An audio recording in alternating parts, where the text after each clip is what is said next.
Underwater fouling is a major problem. It's caused by marine animals and plants attaching themselves firmly to your boat.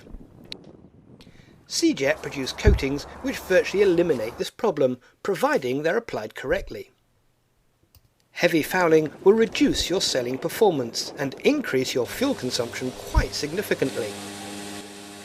The way your boat handles at slow speed may also be affected, so it's very important that your hull is kept as smooth and efficient as possible. For this video, we'll be applying Seajet 033 Shogun, a self-polishing antifoul suitable for most types of hull. 033 Shogun is effective even at high hull speeds, so it can be used for both sailing yachts and motorboats capable of up to 40 knots.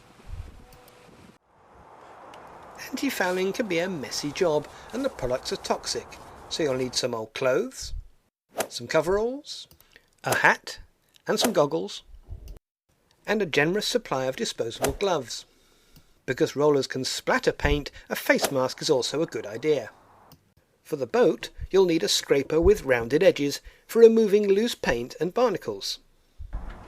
Some Seajet hull cleaner and Scotch-Brite pads to clean off stubborn fouling, and access to a hose will be a great help. 80 grit wet or dry sandpaper for keying up bare patches of underwater hull, and a bucket to rinse the paper in. Masking tape for the waterline, for the outdrives, and for the anodes. To apply the paint, you'll need a flat stirrer, some paint trays, and an assortment of brushes and mohair rollers.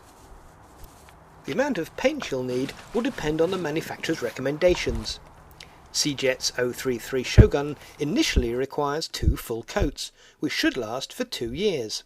Once dry, the 2 coats should total the thickness of a standard business card. An average 30-foot, 10-metre yacht would require 2 of these 2.5 litre tins to guarantee the very best results. More detailed coverage information and simple calculations should be available from each manufacturer's brochure or website. We are going to antifoul this 25-foot motorboat. We don't know the make of the original coating, and she's quite badly fouled. It's a good idea to photograph the extent of this fouling to see where extra protection may be needed.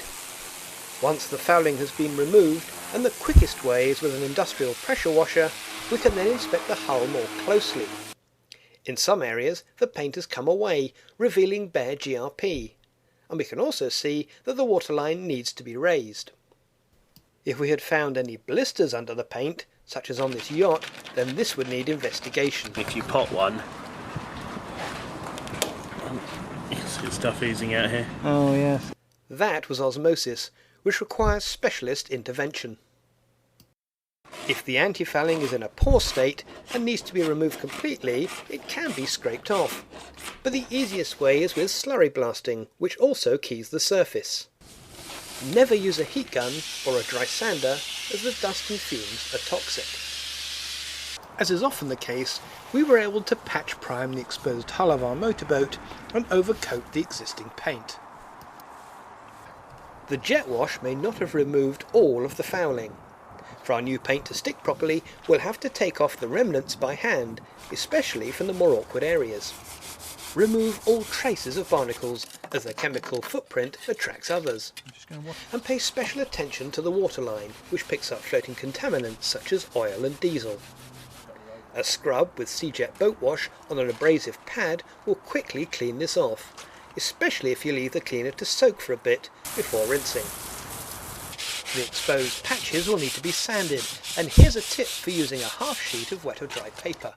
Fold this. Fold it this way.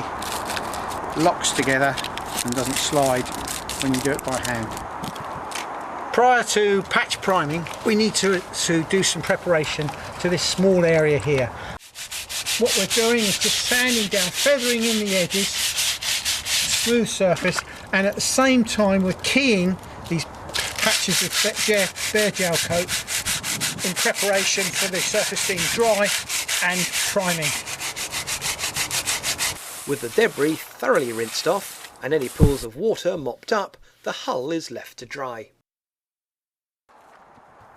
Before any painting can take place, the boat needs to be masked off along the waterline and around the outdrives. This will create a gap between the copper-rich paint and the aluminium casing, which will prevent electrolysis and possible corrosion. Be sure to use a plasticized masking tape that resists the damp, and apply it by tapping down an anchor point every foot or so as you go along. Once the tape is in place, just go round it again and push it firmly down to make sure that no antifouling can creep up underneath. The bare underwater patches can now be primed with Seajet 011 underwater primer.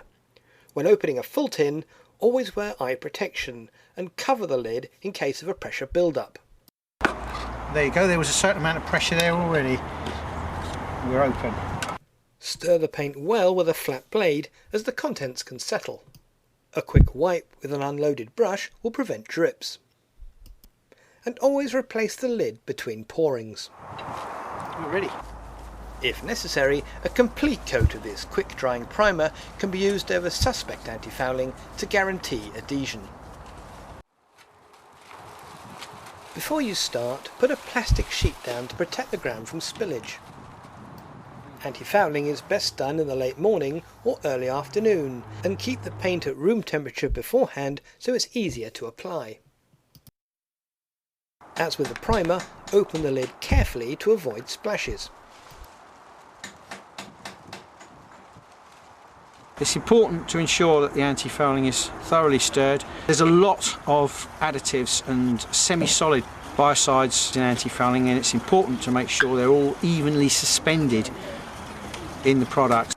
Don't use the paint directly from the tin. Always use a roller tray. And don't forget to put the lid back on to avoid contamination. Mohair rollers help to achieve the correct paint thickness, and for visible areas, here's a useful tip. Fluffy rollers are great, but unfortunately they tend to deposit fluffy onto the paint finish or surface, especially for the first few applications. So what it's a good idea to do is just use your masking tape to cover over it, and then simply pull the masking tape off and pull off any loose fluffies with it. The mohair roller is good for coverage, but use the brush to ensure the paint has reached the more inaccessible parts, such as behind the spray rails. A long-armed roller will allow you to reach right under the boat. What I'm trying to do is get rid of those roller marks as well. Yep. If some paint ends up where it shouldn't, it can easily be cleaned up with thinners. Once the first coat has been applied, leave it to dry. Drying time depends on ambient temperature and may vary.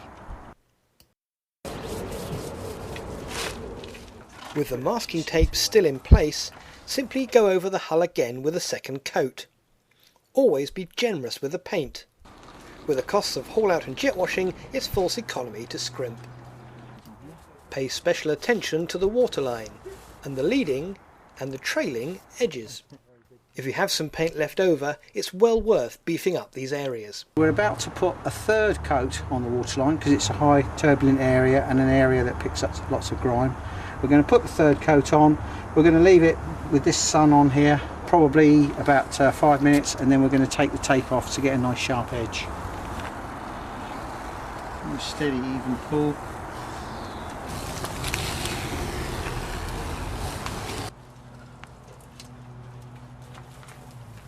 And that's it, job done. Clean up and dispose of the rubbish responsibly.